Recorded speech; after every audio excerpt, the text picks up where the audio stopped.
à tous, aujourd'hui je voulais vous faire une petite vidéo. Alors je vous ai filmé le bilan d'août et le bilan de septembre que j'ai pas encore eu le temps de monter parce que c'était un petit peu compliqué là ces dernières semaines. Et ça va être compliqué d'ailleurs là puisque c'est la rentrée hein, donc bon. Voilà, plein de choses à faire et tout un tas de... voilà, beaucoup de travail on va dire. Donc je ne pourrai pas vous faire d'énormes vidéos tout le temps. Du coup je me suis dit que ça pouvait être sympa de vous faire des petites vidéos. J'ai prévu de vous faire des tags, j'ai prévu éventuellement de vous faire des book hauls puisque vous m'avez dit que ça vous intéressait. Et justement là aujourd'hui je voulais vous faire le book haul de mon voyage à Londres. Alors j'avais absolument pas prévu d'acheter des livres, hein. Ça peut paraître bizarre mais en fait j'achète des livres parce que j'en vois et qu'ils me tentent, mais je me dis jamais quand je vais quelque part, enfin quand je vais quelque part, si quand je vais chez Gibert évidemment je me dis que je vais acheter des livres, ou quand je vais au Book Off. Mais là quand je suis partie à Londres je me suis dit bon bah je vais faire une librairie et puis je trouverai bien un livre. Mais je m'étais pas dit je vais ramener des valises de livres, hein. C'est-à-dire que ça se fait, comment dire, spontanément.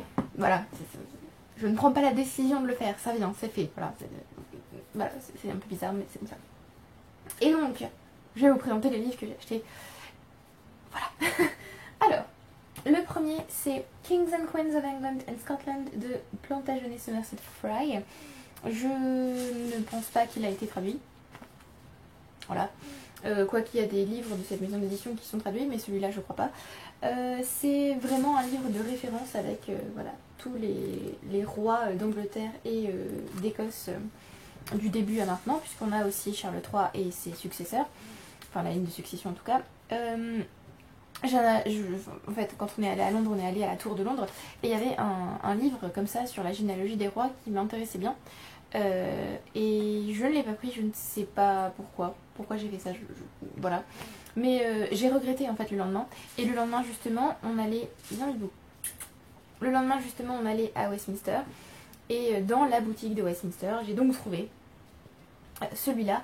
Et je me suis dit que cette fois, voilà, je ne regretterai pas, je ne ferai pas la même erreur deux fois. Et donc je l'ai pris. Puisque voilà, ça m'intéresse, la monarchie... anglaise, et j'arrive pas toujours à bien situer quel roi ou quelle reine vient avant qui. Donc je me suis dit que ça pouvait être une bonne idée d'avoir ça sous la main.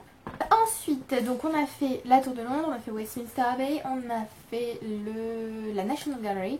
Je n'ai pas acheté de livres à la National Gallery, j'ai été très raisonnable. En fait, tous les 2 premiers jours, j'ai été très raisonnable niveau livre. Et voilà. Et après je me suis dit, ah c'est quand même un petit peu dommage. Bref. Et on est ensuite allé au British Museum. Et il y avait notamment, enfin il y a une statue de Bastet qui s'appelle le Geir Andersen Cat, je crois. Une statue du coup vraiment très belle. Voilà, j'ai passé un petit moment à l'admirer. Bon, il y avait beaucoup de monde devant, donc voilà. Mais vraiment, c'était ma pièce préférée du British Museum. Et dans les nombreuses boutiques du British Museum, il y avait ce livre, The Cat in Ancient Egypt de Jaromir Malek. Et comme il était à moitié prix, bon, voilà, je l'ai pris. C'est la statue du chat, du coup, dans le British Museum. Et je me dis que ça peut être très sympa, donc il y a... les chapitres se découpent, donc il y a les chats sauvages, les chats domestiques, les chats divins, the story cats, je sais pas trop comment traduire ça, et les chats momifiés. Bon alors ça par contre ça morifie, hein. D'ailleurs dans le British Museum il y avait des chats momifiés, mais je sais pas pourquoi. D'ailleurs les momies en général ça morifie, hein. Les sarcophages tout ça je peux, mais les momies, non. D'ailleurs il y avait dans le cabinet de curiosité, donc dans la bibliothèque du roi, c'est la salle 1 dans le British Museum, hein, The King's Library, il y a des têtes de momies, donc juste la tête, hein. Et il y a l'une des têtes où la mâchoire est décrochée, ça me... Non, je ne peux pas. Donc voilà, ravie d'avoir celui-là. Il a été traduit en français, parce que du coup j'ai gardé l'ordi à côté, comme ça je peux vous dire lesquels ont été traduits et tout ça. Donc celui-là, Kings and Queens, je ne sais pas. Par contre, The Cat in Ancient Egypt a été traduit, et je ne sais pas comment s'appelle le livre. Je crois que c'est le chat dans l'ancienne Égypte, tout simplement. Je vous le mettrai de toute façon en description. Il a l'air très bien, il est illustré. Et voilà, j'ai hâte de lire ça, hein. Je sais qu'il y a un passage sur Bastet, tout ça, c'est logique, mais voilà, histoire de comprendre, peut-être pas de comprendre, mais je partage la vénération des Égyptiens pour les chats, donc allez. Ensuite, du coup, j'ai menti, c'est pas le deuxième livre que j'ai acheté, j'en avais déjà acheté un autre avant, bon je les ai mal mis. Quand on est allé à la National Gallery, donc elle est sur Trafalgar Square, et en face de la National Gallery il y a Waterstones, donc bon j'y suis allée. Et j'ai trouvé un livre, je ne savais même pas qu'il existait. J'étais tellement heureuse de le trouver, je l'ai pris direct, hein, il n'a pas passé, voilà, je l'ai vu, je l'ai pris, voilà. C'est The Poetry Pharmacy Forever, New Prescriptions to Soothe, Revive and Inspire de édité par William Sigard. C'est le 3e tome de sa série, enfin je savais pas que c'était une série mais du coup c'est une série, de sa série de The Poetry Pharmacy. Donc j'ai lu le premier mais je l'ai pas à la maison, j'ai lu le 2e par contre. Et là du coup c'est le 3e, je suis trop contente, bon il est très rose. Et j'ai eu un petit marque-page offert par Mathieu. Et du coup je suis trop contente d'avoir ce 3e tome, j'ai vraiment hâte de le lire. Donc voilà, celui-là trouvé à Waterstones. Et j'ai aussi trouvé un autre livre, mais finalement je me suis dit bon je le prends, pas. Et ma soeur me l'a offert, c'est The Scapegoat de Daphné du Maurier, donc le bouc émissaire en français. Que voilà, c'est celui, je crois qu'il a été recommandé sur la chaîne du Paper Palace. J'ai un doute, mais je crois que c'est sur sa chaîne que je l'avais vu recommander.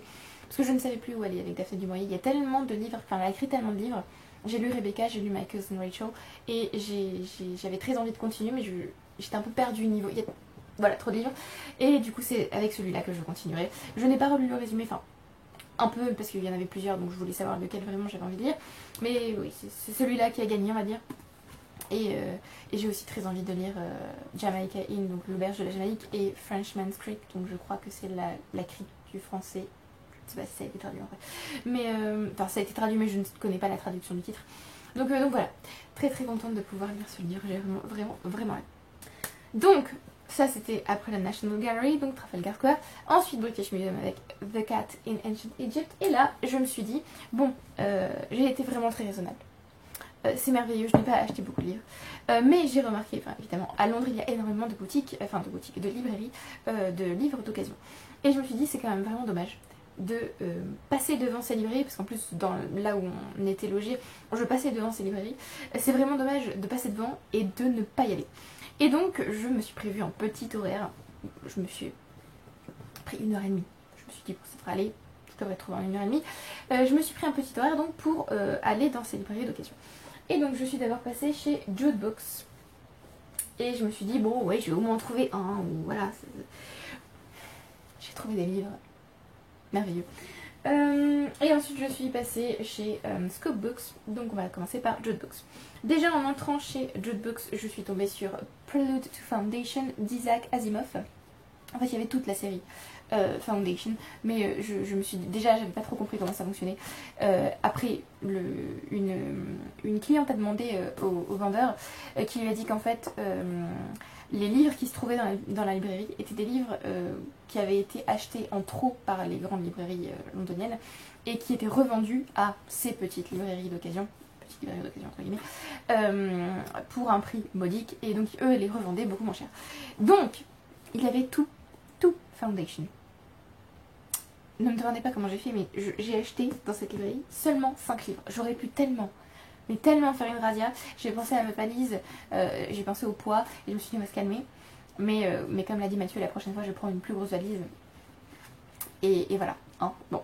Donc Prelude to Foundation, c'est un des préquels, oui, de Fondation. J'ai presque tout lu, il me reste juste le tome 5 à lire. Et après, oui, j'aurai tout fini. Et voilà, donc quand je vous parle de ces livres là que je vais vous montrer, hein, parce que voilà, donc j'en ai pris 5, ils sont tous d'occasion, mais alors à des prix, voilà, donc celui-là était, on va dire, 75%, voilà, de réduction, enfin je veux dire, il est neuf, il n'a rien du tout, évidemment, je le prends. Il faut que je lise le tome 5 du coup, et juste après du coup je pourrais enchaîner sur Prelude to Foundation. J'ai aussi trouvé un livre que j'ai cherché avec passion dans les sites que j'ai cités, donc je l'ai cherché à la Tour de Londres, je l'ai cherché, alors Westminster Abbey, je me doutais que je n'allais pas le trouver, mais je l'ai cherché aussi à la National Gallery, je ne l'ai pas trouvé. J'avais trouvé le tome 1 et le tome 3 à la Tour de Londres, mais bon, je voulais le tome 2, et je l'ai trouvé chez Jude Books pour à nouveau, alors je crois que là c'est 80% du prix carrément. Donc j'ai trouvé Six to the Queens, le 2e tome, Anne Boleyn, A King's Obsession, et il a été traduit, puisque je ne le savais pas, mais du coup les 2 premiers tomes ont été traduits, hein, et du coup celui-là s'appelle Les Reines Maudites tome 2, Anne Boleyn, donc pour Les Reines Maudites tome 1 c'est Catherine Dragon. Je n'ai pas encore lu le tome 1, Mais j'ai très très envie de lire toute cette série. J'ai quasi envie de les enchaîner, mais je vais peut-être me calmer. Donc voilà, j'ai enfin le tome 2, j'étais trop contente de le trouver chez Jude Books. Et voilà, donc oui, donc comme je le disais, j'ai pas encore lu le tome 1, mais c'est... Enfin on va dire que les femmes d'Henri VIII me fascinent. Et donc voilà, j'ai envie de lire à leur sujet, donc trop contente d'avoir trouvé. Surtout que j'ai lu les Deux sœurs pour un roi de Philippa Gregory il y a très longtemps du coup, et c'est depuis ce temps-là que j'ai très envie de lire cette série. Et voilà, trop contente d'avoir trouvé ce tome 2. Et alors après, j'ai enchaîné les découvertes, je me suis dit mais qu'est-ce qui se passe. J'avais trouvé The Prime of Jean Brodie pour pas grand chose, mais je l'ai laissé. J'avais trouvé quoi d'autre? J'avais trouvé plein de livres en fait. A Single Man, je crois, de Mogam. Enfin voilà, je les prenais et je me disais non, je vais être raisonnable. Voilà. Par contre celui-là j'ai pas pu. Alors j'ai trouvé Burning Man, The Trials of D.H. Lawrence de Frances Wilson, donc la biographie de D.H. Lawrence. Ce livre était normalement à 35 livres et je l'ai trouvé pour 5 livres 95. Il ne pouvait pas rester là, ce n'était pas possible, il revenait forcément avec moi. Surtout que c'était cette édition là que je cherchais d'occasion et que je n'arrivais pas à trouver. Donc voilà, trop contente, merveilleux, ça va être trop bien. Voilà, biographie de D.H. Lawrence. Joie, je suis joie. Elle n'est pas encore traduite, évidemment. J'ai aussi trouvé une autre biographie, L.E.L. The Lost Life and Scandalous Death of Laetitia Elizabeth Landon, The Celebrated Female Byron de Lucas Miller. Donc encore une biographie d'une poétesse que je ne connais pas, je ne l'ai jamais lue. Et du coup j'ai très envie de la lire, surtout que le synopsis à l'intérieur dit est-ce que vous connaissez l'histoire de L.E.L. La poétesse qui s'est suicidée, comme le disent certains, mais d'autres sont persuadés qu'elle a été tuée, Virginia Woolf, à Lytton Strachey en 1927. Celui-là, je crois qu'il était à 3,95. Il est venu avec moi, évidemment. Là aussi, du coup, celui-ci coûtait 30 livres, donc je ne pouvais pas le laisser. Je ne pouvais pas. Surtout que c'est une biographie, j'adore les biographies, donc il est venu, évidemment.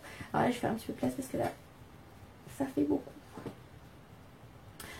Et le dernier que j'ai trouvé chez Jude Books, elle a tenté de se barrer. Le dernier que j'ai trouvé chez Jude Books, c'est Too Much How Victorian Constraint Still Bind Women Today de Rachel Vorana Coat.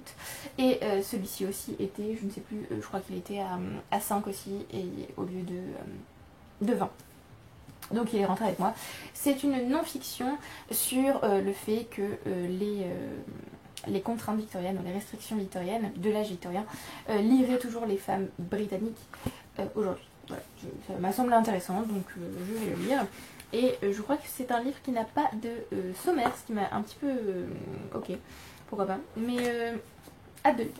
Très contente de l'avoir trouvé. Ensuite je suis allée donc dans une deuxième librairie d'occasion, mais je me suis calmée, hein. J'ai trouvé quelques livres, j'en ai remis quelques-uns, mais je suis repartie avec 3 livres.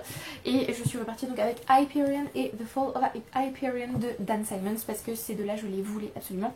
Et j'ai remarqué que Gollancz, dans leur collection SF Masterworks, sont en train de ressortir en fait tous leurs livres dans une autre édition. Donc voilà, je me dis non, moi je veux celle-là avec les tranches jaunes, parce que j'ai déjà commencé à les collectionner, donc je ne veux pas les autres, je veux celle-là. Donc j'étais trop contente de les trouver d'occasion, évidemment.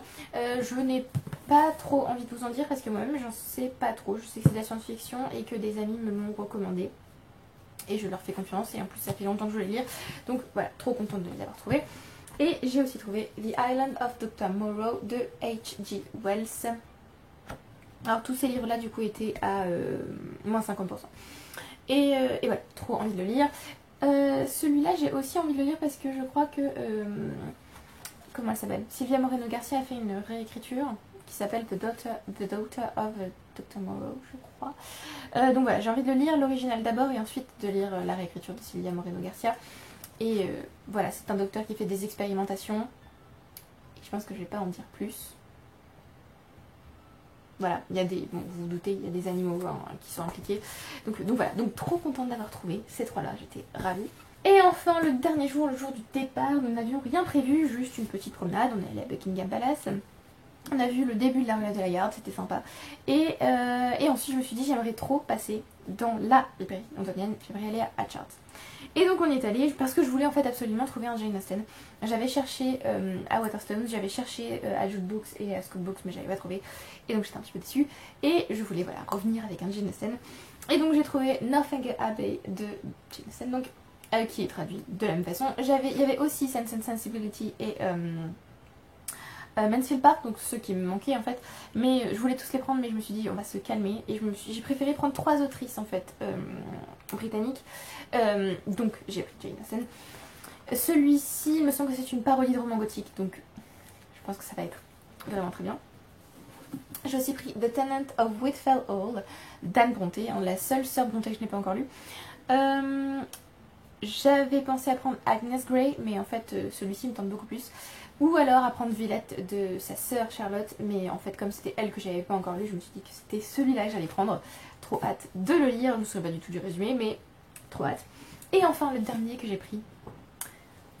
J'ai été trop contente de le trouver là parce que j'ai envie de collectionner ces éditions-là, mais je les trouve très chères quand je vais en librairie et je les trouve pas d'occasion. Ou pas tout, enfin... En tout cas celui-là je ne l'avais pas encore trouvé d'occasion. Et donc là je l'ai trouvé, j'étais trop contente. J'ai trouvé Rebecca de Daphné du Maurier, que j'ai déjà lu, que j'adore. Mais je voulais cette édition là. Et voilà, je suis ravie. Voilà. Donc de Daphné du Maurier, acheté à Londres. Hein, voilà. Trop beau. Voilà, c'est tout pour ce book haul de Londres. C'est, je pense, suffisant. C'est même peut-être un peu trop, puisque bon, j'avais donc pas du tout prévu, hein, comme je vous l'ai dit, d'acheter des livres à Londres, bon, un ou deux quoi, je t'ai dit, ou quelques-uns qui ont un rapport avec les visites que j'allais faire. Mais j'avais pas du tout prévu d'en prendre, d'en trouver déjà d'aussi bonne qualité et ce type de livre, puisque du coup, ces deux-là, en fait j'ai essayé de prendre des livres qui ont un rapport avec l'Angleterre. Donc là, bon, les contraintes victoriennes, c'est rapport avec l'Angleterre. Ici, c'est une poétesse anglaise. Et D.H. Lawrence aussi est anglais. Donc là, ça allait. Par contre, les livres que j'ai pris, bon, Asimov est américain, Wells et Simons aussi. Donc là, ça n'avait plus de rapport, mais j'avais trop envie de les lire. Donc voilà. Je suis contente de les avoir trouvés. Du coup c'est tout pour cette vidéo, j'espère que vous avez passé un bon moment. Dites-moi si vous avez lu ces livres, si vous les avez appréciés. Dites-moi si vous êtes déjà allé à Londres, si vous avez aimé, si ça vous tente. Voilà. Merci à ceux qui aiment, qui commentent et qui s'abonnent et je vous retrouve bientôt pour une prochaine vidéo. Bye.